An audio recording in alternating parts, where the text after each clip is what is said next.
Since I think audience की भी demand थी, I'll ask you a question on the judiciary. अभी Stalin ने जब ये कमेंट दिया था, उदयनिधि स्टालिन ने, कि सनातन धर्म का खात्मा होना चाहिए, and he likened it to dengue and all of that.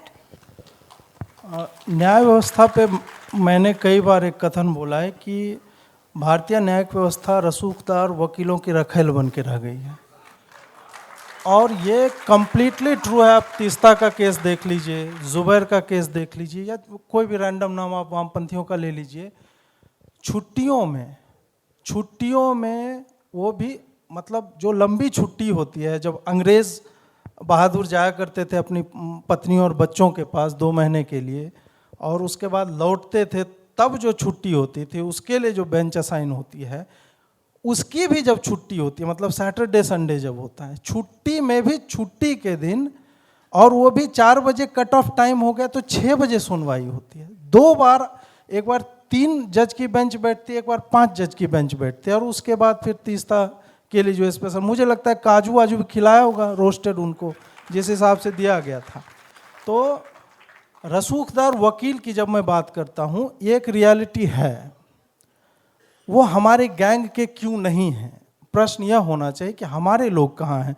जब आपके ऊपर एफआईआर होता है या मेरे ऊपर होता है, एक एफआईआर मतलब 50,000 से 1 लाख रुपया उसको क्वाश करवाने में, जिसमें हमारा कोई लेना देना ही नहीं, कोई इलीगल काम नहीं किया है हमने। कल ही आया ना सुप्रीम कोर्ट का, कल या परसों आया है कि उसने अगर गलत भी किसी ने छापा है, रिपोर्टर ने, तो भी रिपोर्टर जो है लायबल नहीं है कि उसको जो है प्रोसिक्यूट किया जाए। ये था बिकॉज ईसीआई था, election sorry editors guild of India था, ईजीआई था, तो मणिपुर के उन पे अप्लाई करेगा। तो भाई मनीष कश्यप को क्यों पकड़े हुए, छोड़ दो। वो तो एक लाइन बोल करके इसी को आधार बना के भाई चंचूर ने बोला है, लेकिन वही है ना, चंचूर सोमवार को एक बात बोलता है, मंगलवार को कुछ और बोलता है, और दोनों आपस में कॉन्ट्राडिक्टरी होता है। और एक बेंच जिस चीज़ पे किसी को रिहा कर देगी, दूसरे बोलेगी नहीं आप घूम करके आओ, हमारे पास 80,000 केस हैं, 80,000 1वां नंबर आपका है, मेरा लौंडा सीजीआई बनेगा तब जो है आना तुम। तो इस टाइप की बातें हैं। मूल बात वही है कि प्रेशर ग्रुप क्रिएट करवाने के लिए, वहाँ तक वो जो दरार है उसमें टांग फंसाने के लिए आपको अपना बैटरी ऑफ लॉयर्स, और वो are not motivated by money. वहाँ जब इंदिरा जयसिंह या प्रशांत भूषण या कपिल सिब्बल ये लोग चले जाते हैं, आई डोंट थिंक कि कपिल सिब्बल 25 लाख रुपया उससे ले रहा होगा उसको लड़ने के लिए। हमारे में आप जाओ, भाजपा का ऑफिस बेयरर वकील है, 35,000 रुपया मुझसे लिया, लौटाया नहीं और डेट तक नहीं लिया। ट्विटर का मुझे अकाउंट जो है वो रिवर्स करवाना, ये सच्चाई है इस पार्टी से। जो राघव अवस्थी, तो और भी हैं, तो जो भी है उनका तो इस तरह के लोग हैं आपके सिस्टम में, तो ऐसे में कहाँ से प्रेशर ग्रुप बन पाएगा।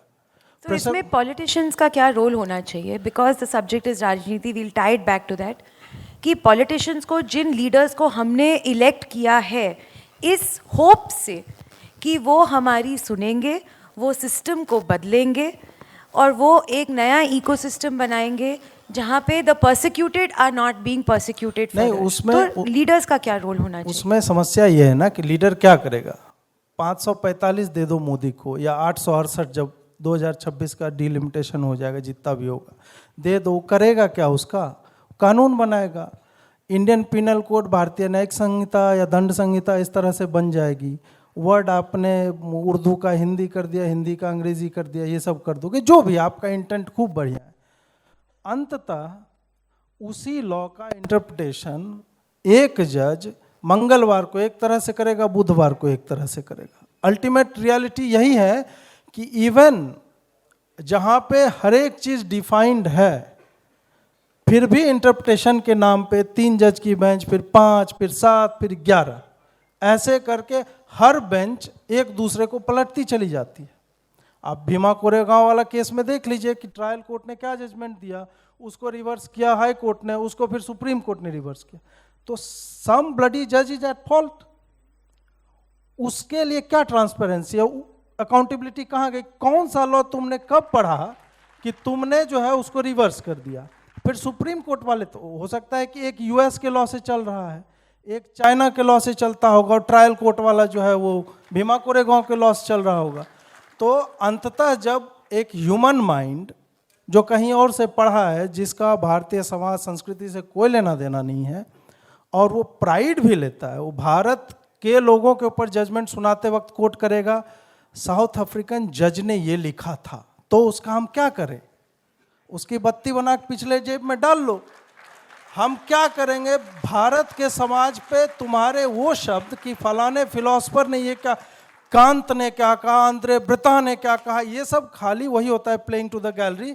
ये ट्विटर पे है नहीं, इनको लगता है यार कुछ बोलेंगे, अजीत भारती तक साला वायरल हो जा रहा है, हम क्यों नहीं हो रहे यार, हम तो हार्वर्ड से पढ़ के आए हैं। तो इस आस में ये इस तरह की बातें करते हैं। इंटरप्रिटेशन जो प्योरली, आपके पास 3 किताबें हैं, Indian penal code, CrPC, Bharat का संविधान, बस बियॉन्ड उसके तुम्हारे बाप ने क्या कहा, चाचा ने क्या, इससे क्या लेना देना है यार? उसमें लिखा हुआ है चोरी की सजा ये है, बात खत्म करो। चोरी की सजा में तुम ले आते, नहीं मुसलमान ने चोरी किया है यार, ये किस परिस्थिति में किया होगा? इंटरसेक्शनैलिटी, हाँ वही, अब जो भी है, अंग्रेजी के लंबे लंबे शब्द जिसका स्पेलिंग भी और मतलब बोलने में साल जीभ जो है वो लटपटा जाता है, तो उस तरह के शब्द का प्रयोग करके ये आम आदमी को बस वही मूर्ख बनाने की बातें हैं और कुछ नहीं है। और एक दिन आप देखिएगा कि जनता पक जाएगी और इनके कारों को घेर घेर कर जब खींचेगी ना, तब ये भूल जाएंगे ये लोग कि ये कौन है। इनको लगता है कि ये जमींदार हैं, ऊपर बैठे हुए हैं, कुछ बोल के निकल लेंगे। ये वही अभी बोल रहे थे ना कि कोर्ट वही है। गर्मी में मैं 2 दिन पहले सुप्रीम कोर्ट के सामने से पागल की तरह था, इतना मोटा कैसे कोट पहन सकता है आदमी गर्मी में, काले रंग का जो सबसे ज्यादा हीट एब्जॉर्ब करता है। तो ये एकदम विशुद्ध मूर्खता है, ये कोई परंपरा नहीं है, कुछ नहीं है, स्ट्यूपिडिटी है। और ये वही है कि औपनिवेशिक मानसिकता है, उसको ढोते जा रहे हैं। कहा है अंग्रेज बहादुर गोरे थे और गोरा मतलब अच्छा होता है, और गोरे लोग काले कोट पहनते हैं, हम भी पहनेंगे। तो पॉलिटिशियन यहाँ पे कुछ कर ही नहीं सकता, वो एक रियलिटी है, उसको हमें स्वीकार करके ही चलना होगा। अंततः जनता ही कुछ करेगी, मुझे इसमें थोड़ा सा विश्वास है।